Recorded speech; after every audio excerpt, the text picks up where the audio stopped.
நடிகர் திலீப் விடுதலை செய்யக்கூடாதுன்னு பாடகி சின்மயி காட்டம் தெரிவிச்சிருக்காங்க.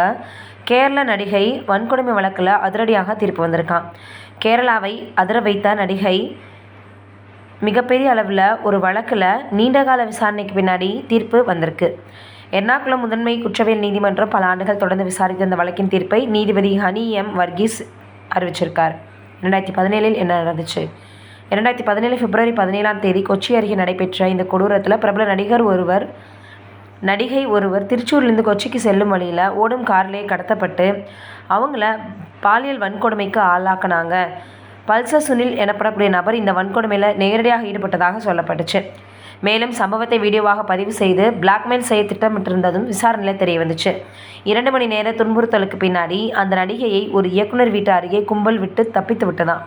பின்னர் உடனே நடிகை போலீஸில் புகார் செஞ்சுருக்காங்க. விசாரணையின் போது நடந்த மாற்றங்கள். புகாருக்கு பிறகு முக்கிய சந்தேக நபரான பல்சர் சுனில் தானாகவே சரணடைஞ்சார். சிசிடிவி, மொபைல் ஃபோன் ரெக்கார்டு உள்ளிட்ட ஆதாரங்களின் அடிப்படையில் மேலும் பலர் கைது செய்யப்பட்டாங்க.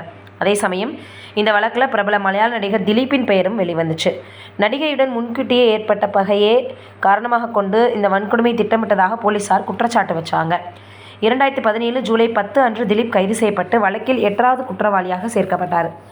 குற்ற சதி, கடத்தல், அதேபோல் பாலியல் குற்ற வன்கொடுமை அப்படின்னு பல்வேறு பிரிவுகளின் கீழே அவர் மீது வழக்கு பதிவு செய்யப்பட்டது.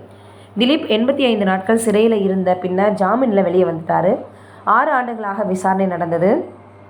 பின்னாடி நீதிமன்ற செயல்பாடு பல முறை கோவிட் காலங்களால் தடை செய்யப்பட்டிருந்தது. 1600 ஆவணங்களும் 280 காட்சிகளும் அதே போல் பார்த்திங்கன்னா சாட்சிகளும் நீதிமன்றத்தில் பரிசீலிக்கப்பட்டுச்சு. இன்றைக்கு என்ன இருக்குது அப்படின்னா, எர்ணாகுளம் அமரும் நீதிமன்றம் வழங்கிய தீர்ப்பில் A1 முதல் A6 வரை உள்ள 6 பேர் பல்சர் சுனி, மார்ட்டின் ஆண்டனி அப்படின்னு நடிகர் திலீப் குற்றமற்றவர் அப்படின்னு அறிவிக்கப்பட்டிருக்கான். அது சரியே இல்லை அப்படின்னு சின்மயி அவர்கள் காட்டம் தெரிவிச்சிருக்காங்க. தன்னுடைய சமூக வலைதள பக்கத்தில் மற்றவர்களின் பதிவை ரீட்வீட் செய்து தனது நிலைப்பாட்டை வெளிப்படுத்தியிருக்காங்களாம். ரசிகர் ஒருவர் இந்த குற்றத்திலிருந்து ஒருவர் தப்பிக்க கூடாது, திலீப் போன்ற அதிகாரத்தில் இருப்பவர்கள் சுதந்திரமாக நடமாட விடக்கூடாது அப்படின்னு பதிவிட்டிருக்காங்க. இதை ரீட்வீட் செய்து பாடகி சின்மயி தனது நிலைப்பாட்டை அவங்களும் பார்த்திங்கன்னா வெளிப்படுத்தியிருக்காங்க.